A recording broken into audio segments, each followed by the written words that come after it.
pray you tarry. Pause a day or two before you choose, for in choosing wrong, I lose your company. Therefore, forbear a while. There's something tells me, but it is not love. I would not lose you. And you know yourself, hate counsels not in such a fault. Lest you should not understand me, well, yet it maiden hath no tongue but thought. I will detain you here some month or two before you venture for me. I will teach you how to choose right. Then I am forsworn. So will I never be, so will you miss me. But if you do, you'll make me wish a sin that I gave you a sword. Be shrewd your eyes, they o'erlooked me and divided me.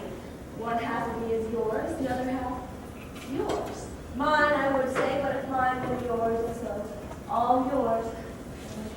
These naughty times put bars between yours and their rights. So though yours, not yours, prove it so, let fortune go to hell for it, not me. I speak too long, but 'tis the keys of time to eke it and draw down in blank to stay you for an election. Let me choose, for as I am, I live upon the rack. Upon the rack? Confess then what treason is mingled with your love. None but that ugly treason of mistrust which makes me fear the enjoying of my love. There may as well be amity in life between snow and fire as treason and my love. Aye, but I fear you speak upon the rack, where then in force you speak anything. Promise me life, and I'll confess the truth. Well then, confess and live. Confess and love have been the very sum of my confession. Oh, happy torment when my torturers doth teach me answers for deliverance.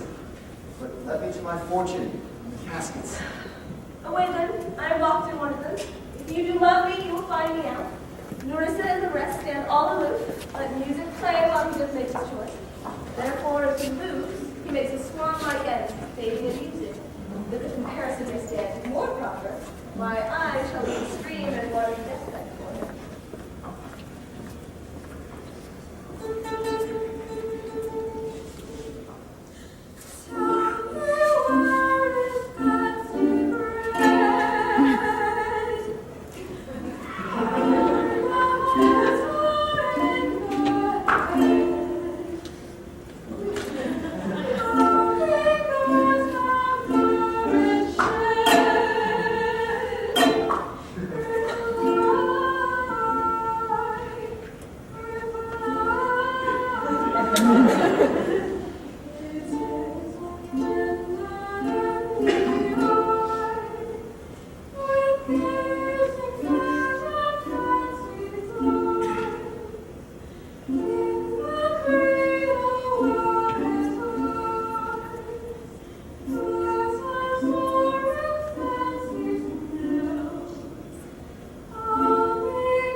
Tainted and corrupt, but being seasoned with a gracious voice, obscures the show of evil.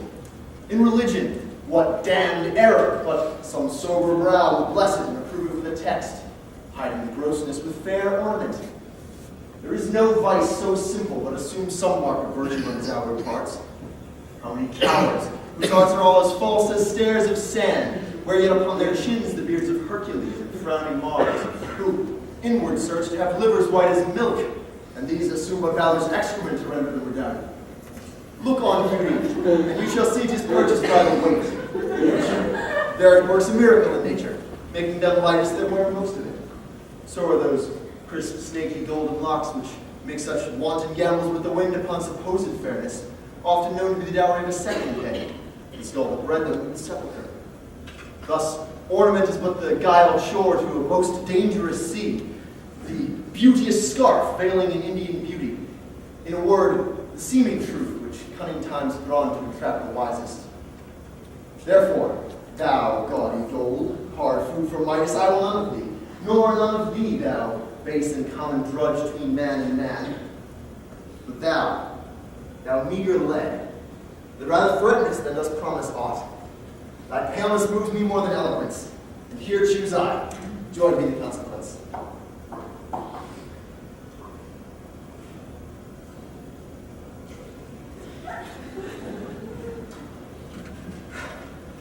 Find I here. Fair voices counterfeit. What demigod that comes so near creation? Move these eyes, or rather, riding on the walls of mine, someday illusion. Here are severed lips, parted with a sugar breath. So sweet a heart, such sweet friends. Here in her hair the painter plays the spider, hath woven a golden mesh to entrap the hearts of men, faster than gnats and cobwebs. Her eyes! How did he see to do them? Methinks, having made one, he should have power to steal both his.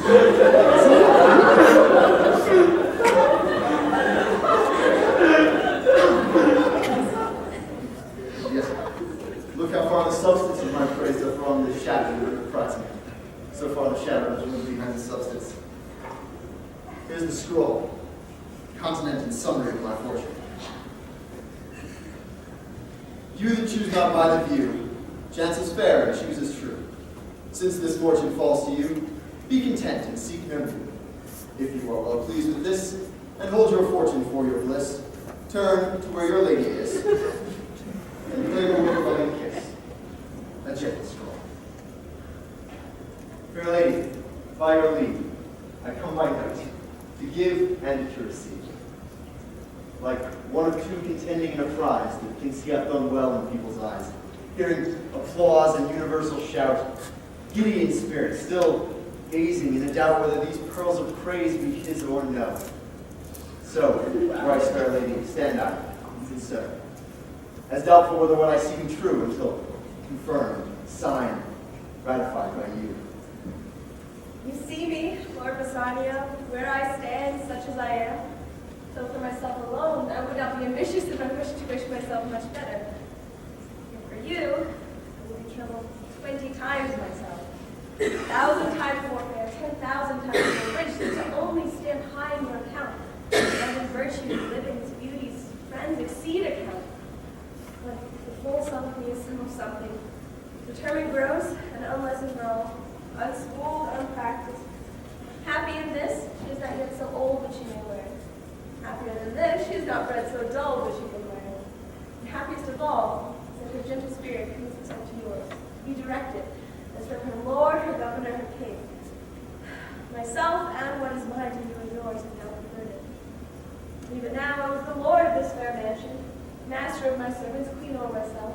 And even now, but now this house, these servants, and this same myself are yours. I give them this ring, which when you depart from, lose or give away, let it presage the ruin of your love, and be my vantage to exclaim on you. Madam, you have bereft me of all words. Only my blood speaks to you in my veins, and there is such confusion in my powers as after some oration fairly spoke by a beloved monarch. There doth appear among the buzzing, pleased multitude, where every something, being blent together, turns to a wild of nothing, save of joy, expressed and not expressed. But when this ring parts from this finger, then parts life from hence. Well, then be bold to say Bassanio's dead. The Lord and Lady, it is now our time to sit by and watch our wish to prosper to my good joy. Good joy, my Lord and Lady. Lord Bassanio, and my gentle lady, I wish you all the joy that you can wish. Well, I am sure you can wish none from me. And when your honors being solemnized the bargain of your faith, I do beseech you even at that time I may be married to you. With all my heart, so thou canst get a wife. I thank your lordship. You have got me one. My eyes, my lord, can look as swift as yours. You saw the mistress, I beheld the maid. You loved, I loved for intermission. No more pertains to me, my lord, than you. Fortune stood upon the caskets there, and so did mine too, as the matter falls, for wooing here until I sweat again, swearing till my very roof is dry with oaths of love. At last, I promised last night that I promise of this fair one given, and have her love, provided that your fortune achieve this. Is this true, Nerissa. Madam, it is. Makes sense, teachers all. And do you, Gratiano, mean good faith? Yes, faith, my lord.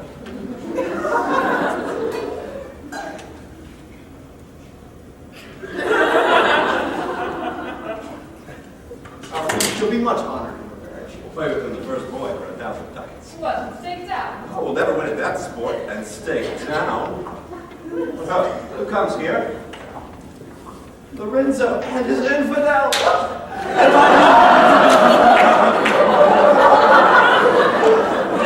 My old Venetian friend, Celerio. Lorenzo and Celerio, welcome hither. If the youth of my interest here have power to bid you welcome, by your leave, I bid my very friends and countrymen, sweet Portia, welcome. So do I. They are entirely thoughtless. I thank your honor.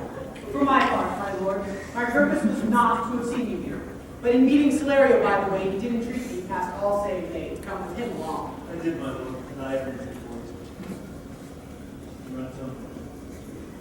Ere I open this letter, I pray you, tell me how my good friend doth. Don't sick, my lord, unless it be mine. Oh well. This letter that will show you this. Melissa, cheer young stranger, bid her welcome. Your aunt Celerio, what's the news from Venice? How's that royal merchant? Good Antonio. I know he'll be glad of our successes. We have the Jasons, we have won the fleece. You had won the fleece that he had lost. There are some shrewd contents in yon same paper that steals the color from Bassanio's cheeks. Some dear friend, dead, else nothing in the world could change the constitution of any constant man. With leave, Bassanio, I am half yourself, and must have half of anything that the same paper brings me. Sweet Portia, here are a few of the unpleasantest words that ever blotted paper. Gentle lady, when I did first impart my love to you, I freely told you all the wealth I had ran in my veins. I was a gentleman. And then I told you true. And yet, fair lady, rating myself at nothing, you shall see how much I was a braggart. When I told you my state was nothing, I should then have told you that I was worse than nothing. For indeed, I have engaged myself to a dear friend, engaged my friend to his mere enemy, to feed my needs. Here is a letter, lady. The paper as the body of my friend, and every word in it a gaping wound, issuing my blood. But is it true, Celerio? Have all his ventures failed? What, not one hit? From Tripoli, from Mexico and England, from Lisbon, Barbary, and India, and not one vessel escaped the dreadful touch of merchant-barring rocks. Not one, my lord. Besides, it should appear that if he had the present money to discharge the Jew, he would not take it. For did I know a creature that did bear the shape of man, so keen and greedy to confound a man? He cries the Duke at morning and at night, and doth impeach the freedom of the state. And they deny justice. But you merchants, the Duke himself and the Magnificos of greatest sport have all persuaded with him. None can bribe yet he is free of fortune. Justice is law. I've heard him say it's to wrong to trust his countrymen, that he would rather have Antonio's flesh than 20 times the value of the sum owed him. And I fear if law, authority, and power can not, it will go hard for Antonio. But your dear friend knows us in trouble.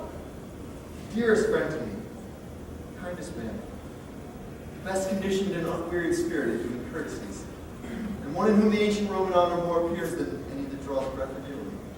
What sum owes he the Jew? For me, 3,000 ducats. What? Still more. Pay him 6,000 and deface the bond. Double 6,000 and treble that before a friend of this description shall lose a hair through Bassanio's fault. First, go with me to church and call me wife, and then to Venice to your friend. For never shall you lie by Portia's side with your unquiet soul. You shall have gold to pay the petty debt 20 times over. When it is paid, bring your troop and along. My maid Nerissa and I for time will live as maids and maids. So come, go away, for you shall come upon your wedding day. Bid your friends welcome, show a merry cheer. Since you are dear bought, I will love you dear. But let me hear the letter of your friend. Sweet Basanya, my ships have all miscarried, my creditors grow cruel, my estate is very low, my bond to the Jew is forfeit, and since in paying it, it is impossible I should live. All debts are clear between you and I. If I might but see you at my death. Notwithstanding, use your pleasure. If your love do not persuade you, come, but not my letter. Love, dispatch all business and be gone. Since I have your good leave to go away, I will make haste. But till I come again, no bed shall ever be guilty of my stay. No rest be interposer twixt us twain.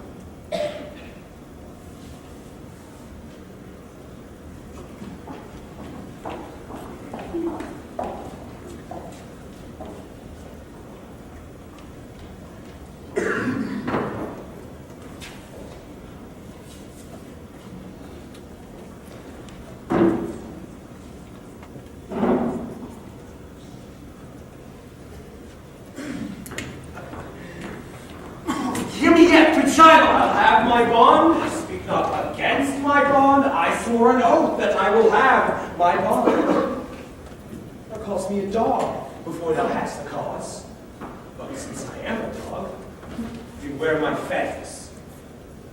The Duke shall grant me justice. I pray thee, hear me speak. I'll have my bond! I'll not hear thee speak! I'll have my bond, therefore speak no more. I'll not be made a soft and dull-eyed fool, to shake the head, relent, sigh, and yield to Christian intercessors. Follow not, I'll have no speaking. I will have my bond.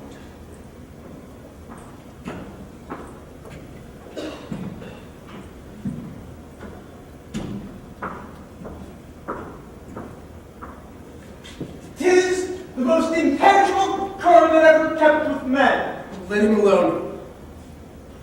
I'll follow him no more in his prayers. He seeks my life. With reason well, I know. I'll deliver from his forfeitures many that have at times made moan to me.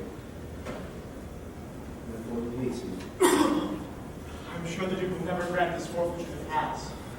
The Duke and I was not close to while. The commodity that strangers have with us in Venice be denied will much impeach the justice of the state, since that trade profit of the city consisted of all nations. Oh, therefore go. These griefs and losses have so baited me that I shall hardly spare a pound of flesh tomorrow to my bloody creditor.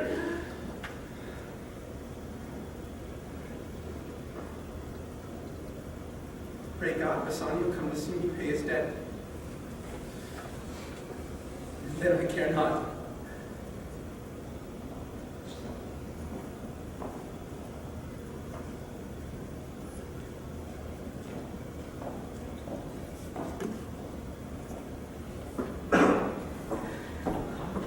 Madam, although I speak it in your presence, you have a noble and a true conceit of godlike amity, which shows most strongly in bearing us the absence of your lord. But if you knew to whom you show this honor, how true a gentleman you send relief, how great a lover of my lord your husband, I know you would be prouder than customary bound to enforce you. I never did repent for doing good, or shall not now. For in companions that do converse and waste the time together, whose souls do bear an equal dose of love, there must be needs a like proportion of lineaments and manners in the spirit. Which makes me think his Antonia, being the bosom lover of my lord, must needs be like my lord. If it be so, how little the cost I have bestowed in purchasing the semblance of my soul from out the state of hellish misery. This comes to me the praising of myself, therefore no more of it. Here are the things. Lorenzo, I do commit into your hands the husbandry and manage of my house until my lord's return. For mine own part, I have told heaven with the secret vow to live in prayer and contemplation, only attended by Nerissa here, until her husband's and my lord's return. There is a monastery 2 miles off, and there will we abide. I do desire you not to deny this imposition, which my love and some necessity now places upon you. Madam, with all my heart, I will obey you in all fair commands. My people who already know my mind will acknowledge you and Jessica as of Lord Bassanio this time. I wish you well. Till we shall meet again. Fair thoughts and happy hours attend on you. I wish your ladyship all heart's content. I thank you for your wish and well pleased well, Jessica.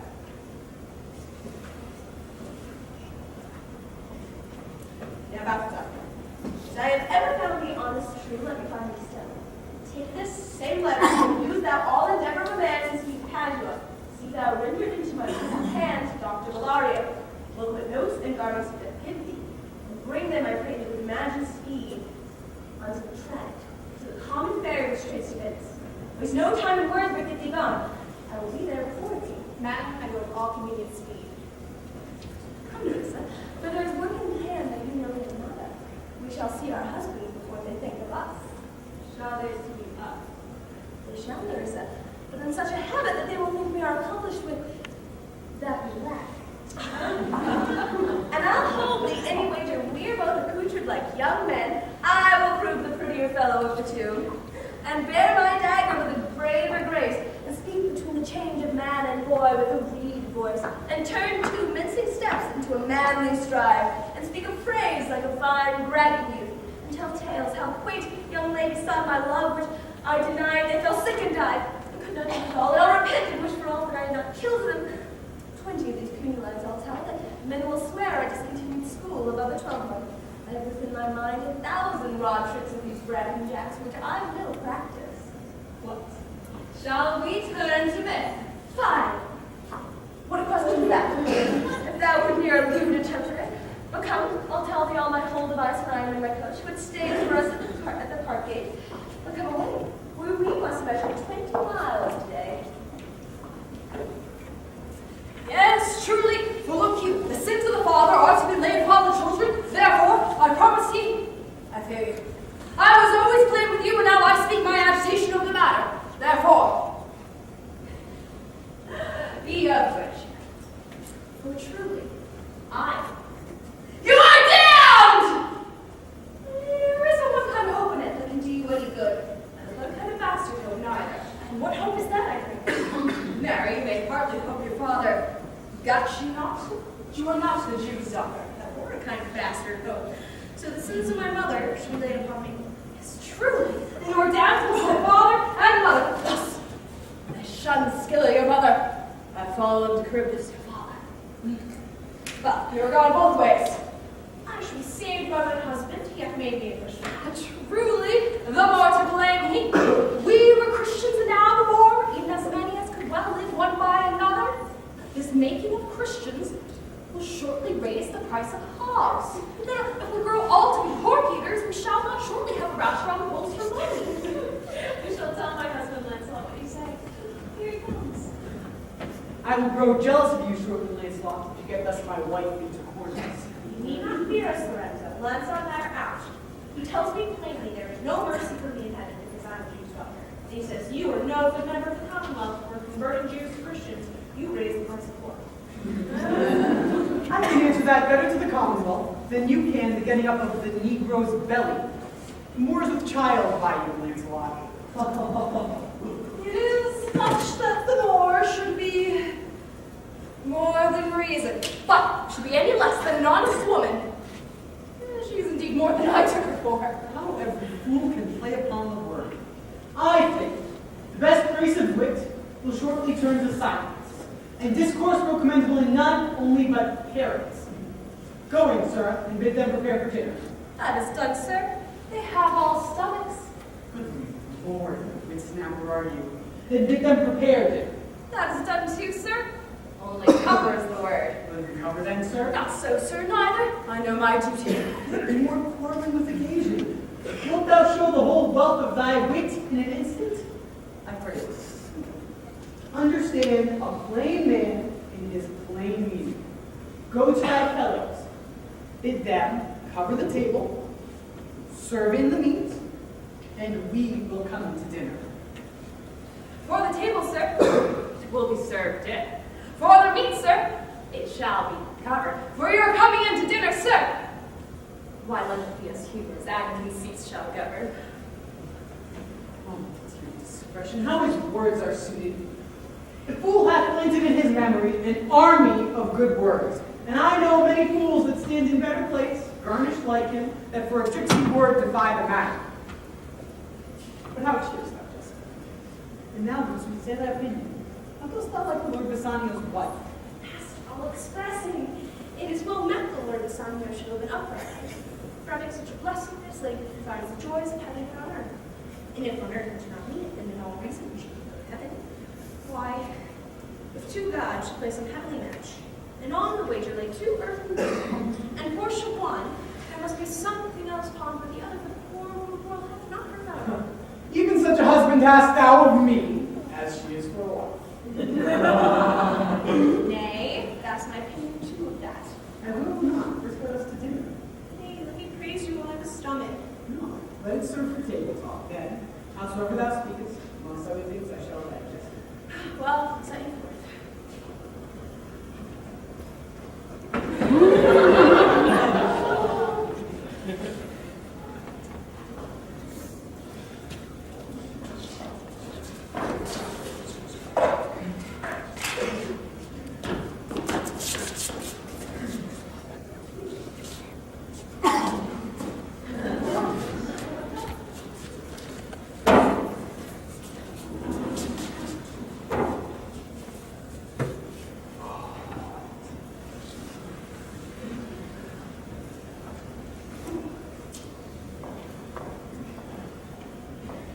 What?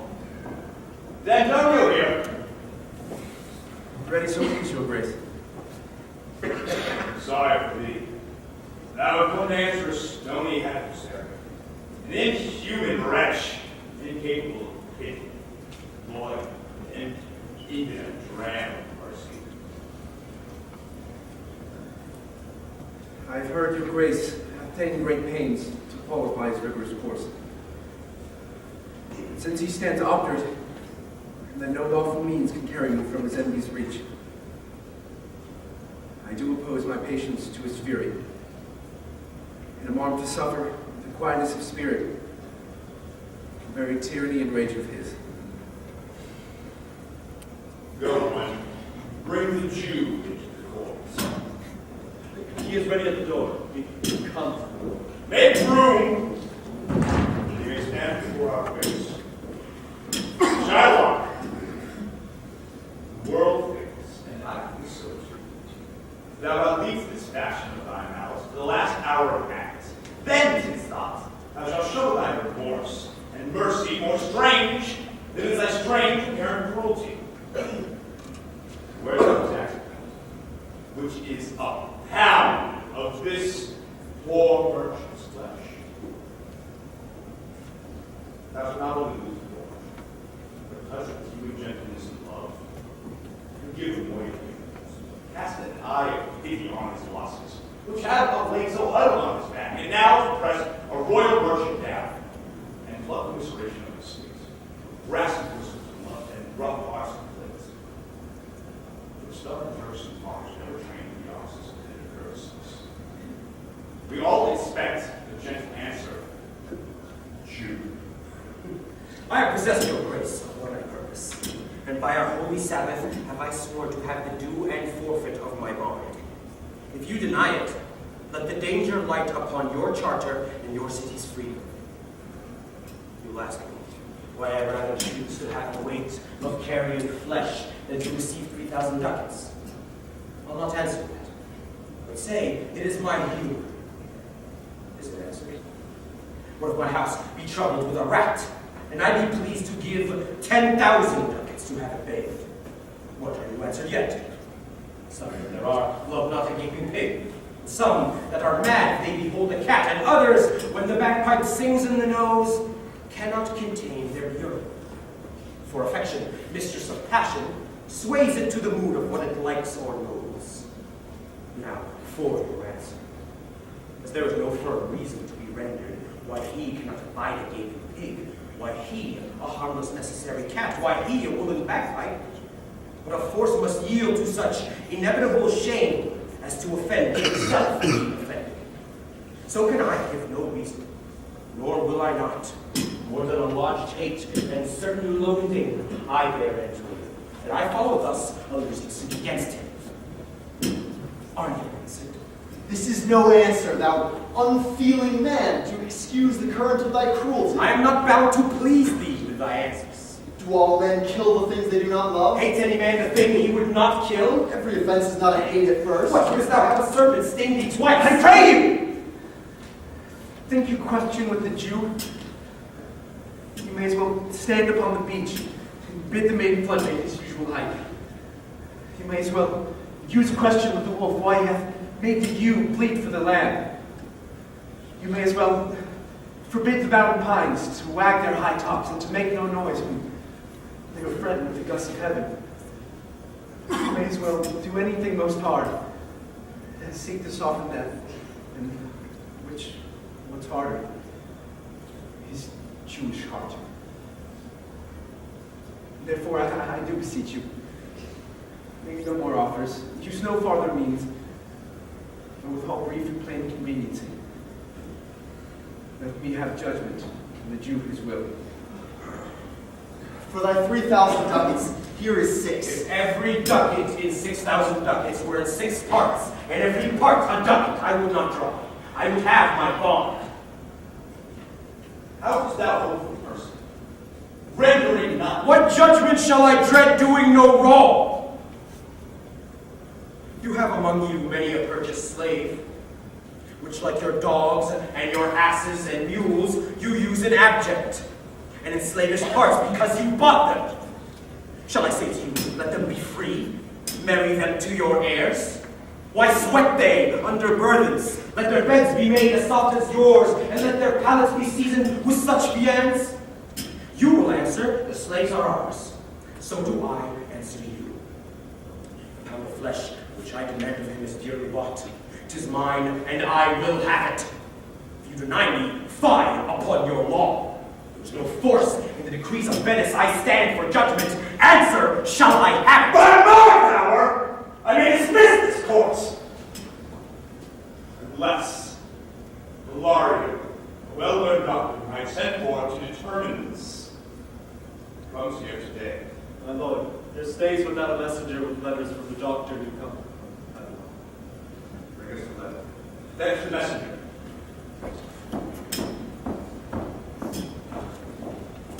What, Antonio? Come then, courage yet. The Jew shall have my flesh, blood, bones and all, ere thou shalt lose from me one drop of blood. I am tainted wether of the flock, meetest for death. The weakest kind of fruit drops earliest to the ground, so let me. You cannot better be employed with on him than to live still and write mine epitaph.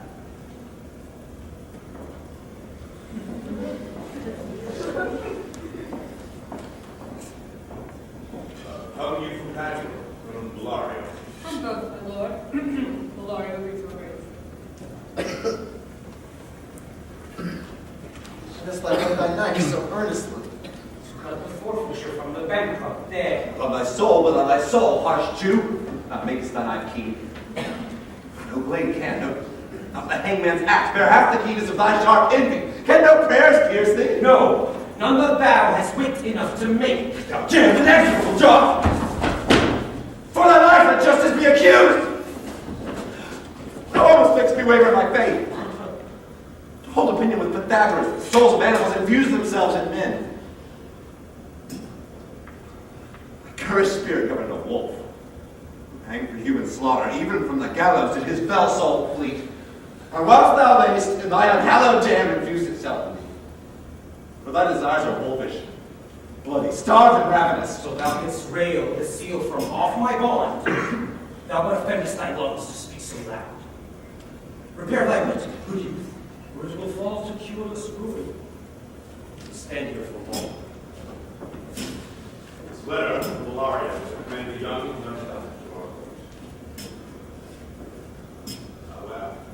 Where is it? He attendeth here hard by, my lord, to know your answer, whether you'll admit him. Oh, my heart. Some 3 or 4 of you go give him courteous conduct in this place. In the meantime, what shall I rely on? Your grace will understand that at the receipt of thy letter, I am very sick. That your messengers come was in loving visitation with me a young doctor of Rome. His name is Bellas. I acquainted him with the causing controversy between the Jew and Antonio. so grand boasting. He is furnished with my opinion, which, bettered by his own learning, with greatness wherefore I cannot understand. Comes in my independence to fulfill thy grace's request in my soul. It is of left here, as we know, in people who have lack a reverend estimation, whenever usually young body and soul. Be to your grace's acceptance. This trial shall have to publish a commiseration. You hear the learned Lario, what he says? Then here I take it as the young doctor comes. Give me your hand. You old Lario. I did, my lord. Roll up. Take your place. Are you aware of the differences that hold the question? I am thoroughly informed of the cause. Which is the merchant here and which the Jew?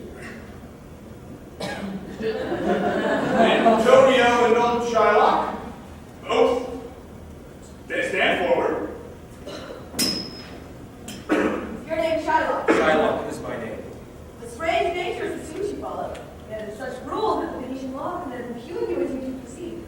You stand within his danger, do you not? Aye. So he says. Do you confess the bond? I do.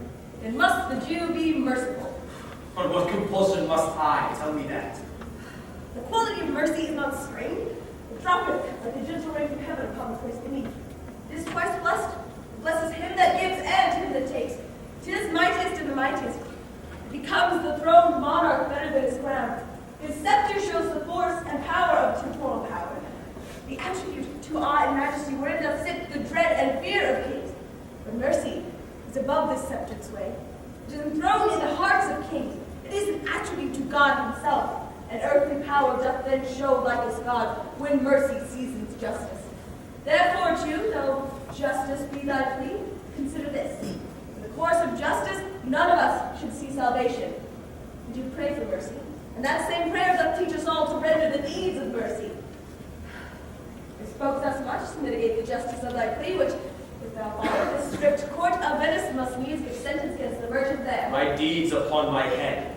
I crave the law, the penalty, and the forfeit of my bond. Was he not able to discharge the money? Yes, here I tender it from in the court. Yea, twice the sum if that will not suffice.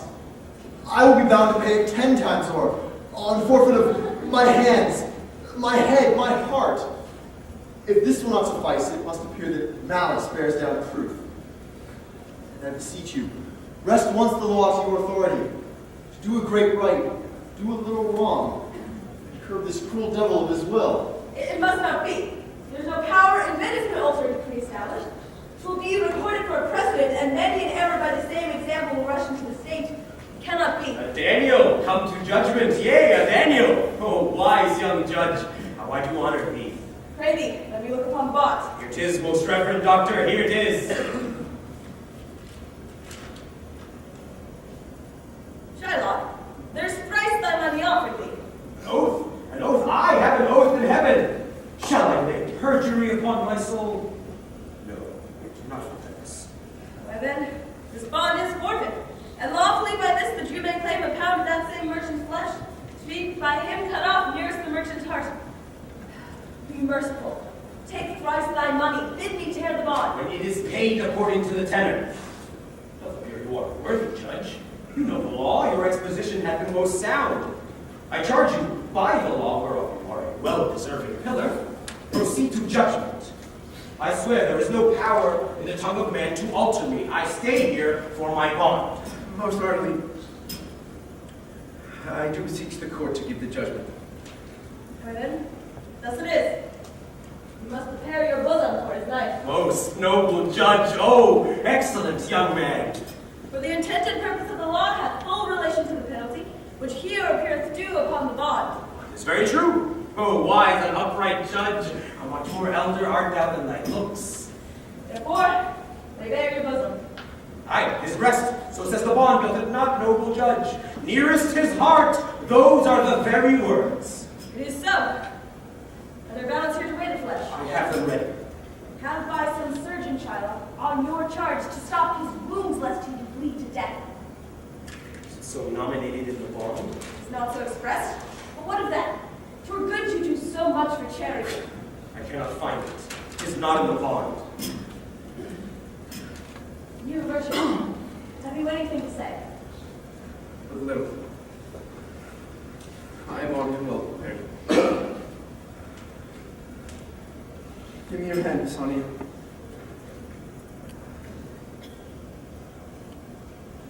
Fare you well. Grieve not that I'm bound to this for you. For herein fortune shows herself more kind than is her custom. It is still her use to let the wretched man outlive his wealth. To view with hollowed eye and wrinkled brow an age of poverty, from which new penance of such misery doth she come me offer. Commend me to your honorable wife. Tell her the process of Antonio's end. Say how I love you. Speak me fair in death. And when the tale is told, bid her be judged whether Bassanio had not once a love. Repent but you that you shall lose your friend, and he repents not that he pays your debt. Forfeit you too cut but deep enough. I'll pay it presently with all my heart. I am married to a wife, which is as dear to me as life itself. But life itself, my wife and all the world, are not esteemed with me above thy life. I will use all. I sacrifice them all. Here, to this devil, to deliver you. Your wife would give you little thanks for that. She replied, "Did you hear you make the offer?" I have a wife whom I detest, I love. I wish she were in heaven, so she could entreat some change for this cursed Jew. Just while you offer it behind her back. Wish we could make out some money by anyone else. These be the Christian husbands. My daughter, would the stock of Barabbas had been her husband rather than a Christian. We trifle time, I pray thee. Pursue sentence. A pound of that merchant's flesh is thine. The court awards it and the law doth give it. Most rightful judge. You must cut the flesh from off his breast. The law allows it. The court awards it. Most learned judge. A sentence. Come. Prepare.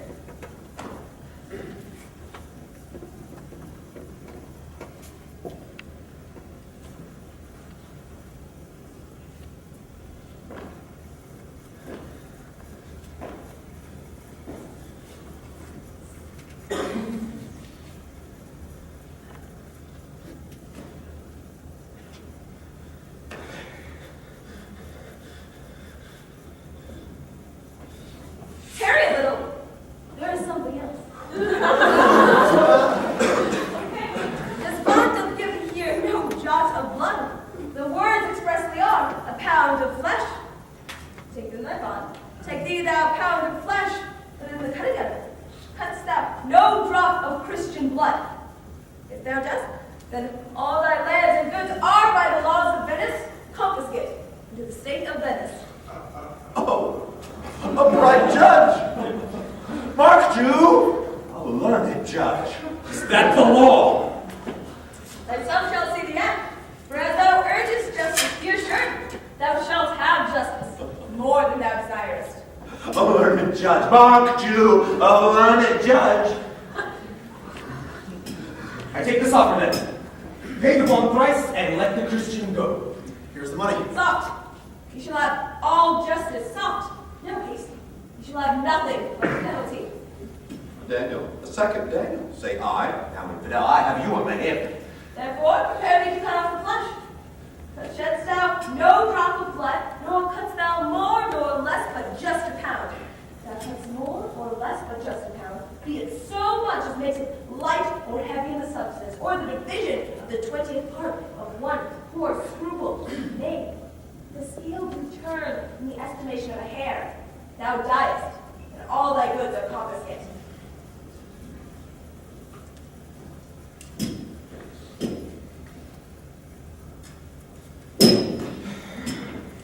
Give me my principal and let me go. I have it ready for thee. He Here it has is. used it in the open court. He shall have merely justice and his bond. But Daniel still say I, second Daniel. I thank thee, Jew, for teaching me that word. Shall I not have barely my principle? Thou shalt have nothing but the penalty to be so taken at thy peril. Why then, the devil give him good of it. I'll stay no longer question. Tarry, Jew, the law hath yet another hold on you. It is enacted in the laws of Venice that it be proved against an alien that by indirect or direct attempts he seeks the life of any citizen. The party against which he doth contrive shall seize one half of his goods. The other half comes to the privy coffer of the state, and the offender's life lies on the mercy of the Duke alone, against all other voice. In which predicament I say thou standest, Jew, for it appears by my man's proceeding that indirectly and directly too thou hast contrived against the very life of the defendant. You have incurred the danger formerly by me rehearsed. Down therefore, and beg mercy of the Jew, Duke. Beg that thou mayst have leave to hang thyself. And yet, thy wealth being forfeit, thou hast not left the value of a cord. Therefore thou must be hanged at the state's charge. So thou wilt see the difference of our spirits. I pardon thy life for thy reasons. For half thy money is Antonio's. The other half will come to the general state, whose generosity may drive him to a fire. I could stay, not for it. Nay, take my life and all, pardon not that. You take my house when you do take a prop that does sustain my house. You take my life when you do take the means whereby I live. What mercy can you render him, Antonio? I bring my lord, the Duke and all the court, to acquit the fine for one half of his goods. I am content, so that he will let me have the other half in use to render it upon his death unto the gentleman that lately stole his daughter. 2 things provided more, that for this favor he presently become a Christian. The other, that he do record a gift here in the court of all he dies possessed unto his son Lorenzo and his daughter. You shall do this. Or else I do recant the pardon that I laid here for now. Art thou contented, Jew? What dost thou say? I am content. Clerk, draw deed of gift. I pray you, give me leave to go from hence. I am not well. Send the deed after me, and I will sign it. It be gone. Why, do it. Christian, thou shalt have no others. Had I been judged, thou shouldst have had 10 more to bring me to the gallows. Not the fault.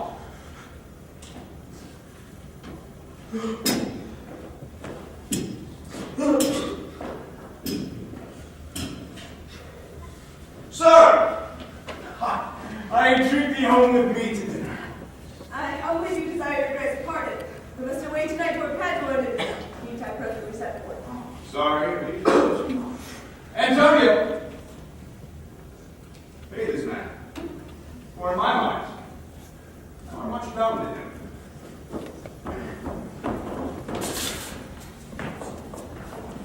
Sir, my friend and I have, by your wisdom, been this day acquitted of grievous penalties. In lieu whereof, 3,000 ducats due unto the Jew, we freely cope your courteous pains withal. And stand indebted over and above in love and service to you evermore. He is well paid, though is well satisfied, and I delivering you am satisfied, and there do count myself well paid. My mind was never yet more mercenary. I pray you, know me when we meet again. I wish you well, and so I take a leave. Dear sir, of course I must attempt you further. Take some remembrance of us as a tribute, not as a fee. Grant me 2 things, I pray you, not to deny me, and to pardon me. You press me far, and therefore I will yield. For your love,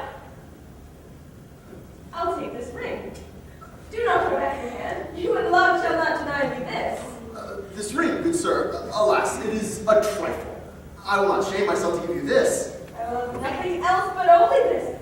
Now methinks I have a mind to it. There's more depends on this than on the value. The dearest ring in Venice will I give you, and find it out by proclamation. Only for this, I pray you pardon me. See, sir, you are liberal in offers. You taught me first to beg, and now methinks you teach me how But sir, this ring was given me by my wife. And when she put it on, she made me vow that I should neither sell nor give nor lose it. That excuse saves many men to save their gifts. And your wife be not a mad woman, and she knows how well I have deserved the ring. She would never hold out an enemy forever for giving it to me. Well, peace be with you. My lord Bassanio, let him have the ring. Let his deserving and my love withal be valued against your wife's commandment. Go, Gratiano, run and overtake him. Give him the ring, and bring him, if thou canst, unto Antonio's house. Away, make haste. Come, you will now thither presently, and in the morning early will we both fly toward Belmont. Come, Antonio.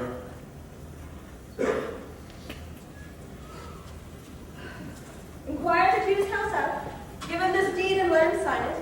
We'll await tonight and be a day before our husband's home. This deed will be well welcome to Lorenzo. Fair sirs, you are well overtaken.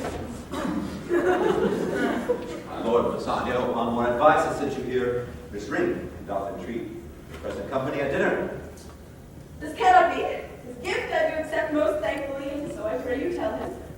Furthermore, I pray you show my youth old Shylock's house. Will I do? Sir, I would speak with you. I'll see if I can get my husband's ring, which I did make him swear to keep forever. Thou mayst, I would. We shall have old swearing that they give the rings away to men, for we'll outface it and outswear them too. Away! Thou knowest where I was married. Come, sir, will you show me to this house?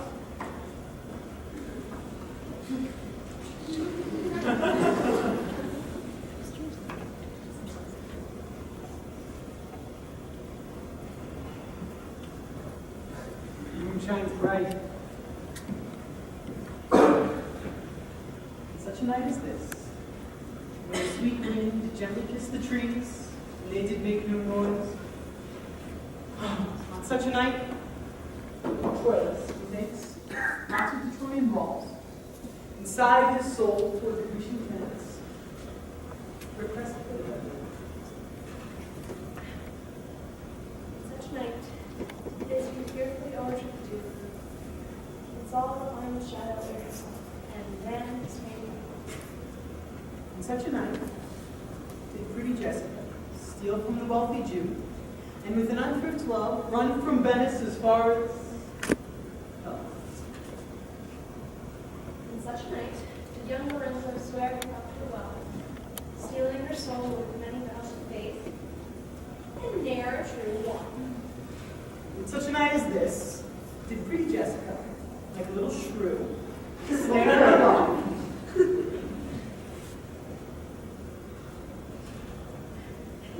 He forgave her. Without night, there will come with a heart and hear the flutter of prayer. But who comes so fast in silence of the night? A friend. A friend. What friend? Your name, I pray you, friend. Balthazar is my name, and I bring word my mistress will before the break of day here at Belmont. She shall string about by holy crosses, where she kneels and prays for happy wedlock hours. Who comes with her? None but the holy hermit and her maid. I pray you, is my master here returned? He is not, nor have we not heard from him. Go again, I pray you, Jessica. Ceremoniously, let us prepare some welcome for the mistress of the house. Salah, Salah! Whoa! Salah, Salah! Who calls? Salah! Did you see Master Lorenzo? Master Lorenzo! Salah, Salah! Leave the line, man, here! Salah! Here! Tell him, there's a post come from my master with his horn full of good news. My master will be here. Emerald. Sweet soul, that's it. I expect it. No matter, why should we go in? Friend Balthazar, signify, I pray you, within the house, that your mistress is at hand. Bring your music forth into the air.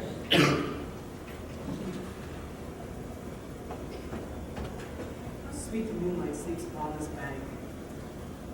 Here we will sit, and let the sounds of music reach the floor. Soft stillness in the night and from the touches of a sweet harp. Sit. Look how the floor of heaven is thick inlaid with patines of bright gold.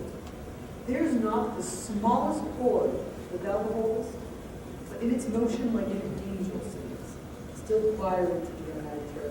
Such music is in immortal souls.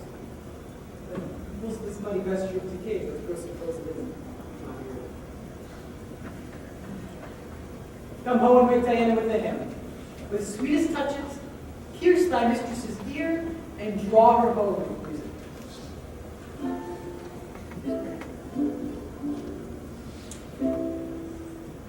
I've never married women hear sweet music. The reason is, your spirits are would you but note a wild and wanton herd, or a race of youthful and unhandled colts, fetching mad bounds, bellowing and neighing loud, just the opposition of their blood. If they, perchance, hear a trumpet sound, or any air of music touch their ears, you shall perceive the mutual state. Their savage eyes turn to modest gazes by the sweet power of music. Therefore, the poet did feign that Orpheus drew trees, stones, and floods, since not so stockish hard and full of rage, that music for a time changes nature. The man that hath no music in himself, nor is not moved by the concord of sweet sounds, is fit for treason, stratagems, and spoils. The motions of his soul are dull as night, and his affections are dark as Eris. There is no such man in us.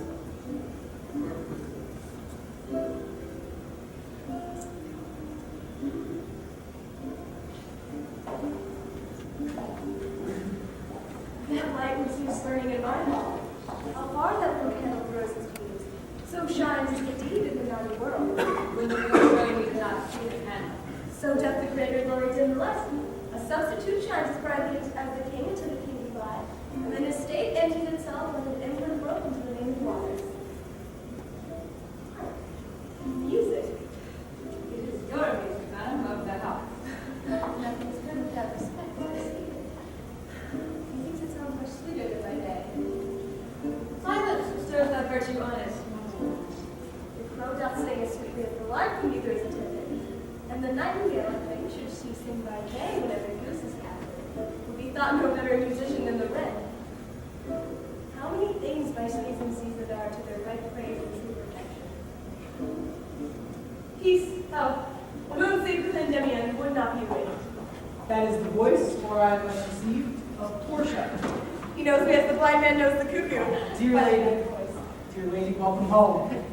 We have been praying for our husband's health, which need we hope better for our words. Are they returned?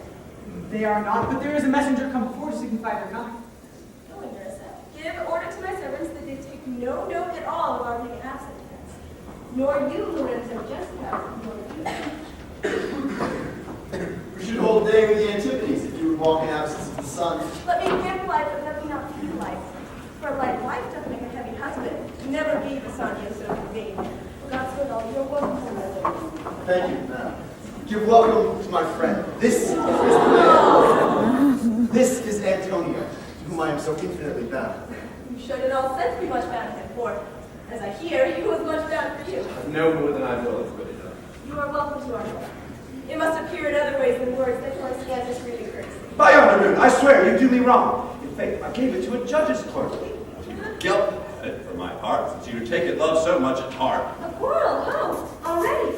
What's the matter? Well, a hoop of gold, a paltry ring that she did give me, whose posy was for all the world like cutlass poetry upon a knife. Love me and leave me not. What talk you of the poetry of value? You swore to me when I give it you that you would wear it till the hour of your death, and that it would lie with you in your grave. You don't have to me for your vehement oath. The respective have kept it. Hates it as such a No, that's my judge. The crook will ne'er wear a hair on his face that had it. You will, and if you live to be a man. I, as a woman, live to be a man. Oh, now by this hand, I swear, you do me wrong. I get you kind of boy, a little scrubs boy. Myself. The judge's word. A prating boy that begged it as a fee. I could not, from my heart, deny it him. You were to blame, I must be plain with you. To part so slightly with your wife's first gift, a thing stuck on and close upon your finger, and so I give my lover rings. And made him swear never to part with it. And here he stands. I dare be sworn for him he would not part with it nor lose it for the wealth of the world master. But if you give your wife to unkind cause of grief, that were to me, I should be mad at it. I were best to cut my left hand off and swear I lost the ring defending it. My lord, gave his ring away. Come to the judge that begged it, and indeed deserved it too. And then the boy, his clerk, that took some pains in writing, he begged mine. And neither man nor master will take aught but the 2 rings. What ring gave you, my lord? Not that I hope that you received from me.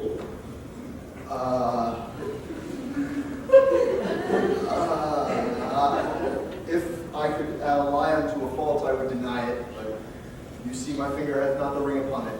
It is gone. Even so gored is your false heart of truth.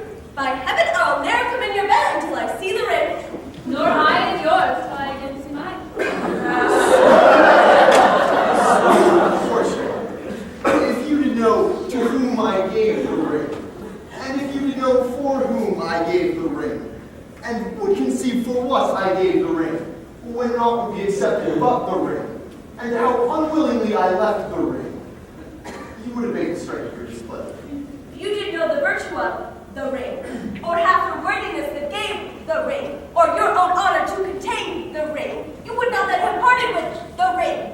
What man is there so much unreasonable? If you had pleased to have defended it in any terms of zeal, wanted the modesty to urge that they held as a ceremony. Nerissa teaches me what to believe. I'll die for it, but some woman had the ring. By my honor, madam, by my soul, no woman had it, but a civil doctor, which did refuse 3,000 ducats in me and begged the ring, the which I did deny him and suffered him displeased to go away. Even he that did uphold the very life of my dear friend. What should I say, sweet lady? I was enforced to send it after him. I was beset with shame and courtesy. Well, I will not so much letting gratitude besmear it. Pardon me, gentle lady, for by these blessed candles of the night, had you been there, I think you would have begged the ring from me to give the worthy doctor. Let not that doctor e'er come near my house. Since he is not the jewel that I love, and that which you would swear to keep for me. I will become as liberal as you. I will not deny him anything I have, not my body nor my husband's bed. Know him I shall, I am well sure of it. Lie down in my home, watch me like artists. If you do not, if I be left alone, I'll have that doctor for my bedfellow. And I, therefore be well advised how you do increase mine own protection. Oh, I'll do you so, but not be taken then, for if I do, I'll mar that young clerk's I am the unhappy subject of these quarrels. Sir, grieve not you. You are welcome notwithstanding. Portia, forgive me this enforced wrong, and in the hearing of these many friends, I swear to thee, even by thine own fair eyes, I see myself. Mark you but that. In both my eyes he doubly sees himself. In each eye one. Swear by your double self, and there's an oath of credit. Nay, but hear me. Pardon me this, and by my soul, I swear I never more will break an oath with thee. I once did lend my body for his wealth, which, but for him that had your husband's ring, had quite miscarried. I dare be bound again, my soul upon the forfeit, that your Lord will never more break faith advising. Then you shall be security. Give him this, and bid him keep it better than the other. Here, Lord Bassanio, swear to keep this ring. But by heaven, it's the same I gave the doctor. I have it of him. Pardon me, Bassanio, but by this ring the doctor lay with me. And pardon me, my gentle Graziano, but that same scrub boy, the doctor's clerk, in lieu of this last night, did lie with me. Why, this is like the mending of my ways in summer. When the ways are fair enough, what are we cuckolds? Here we have deserved it. Speak not so grossly. You are all amazed.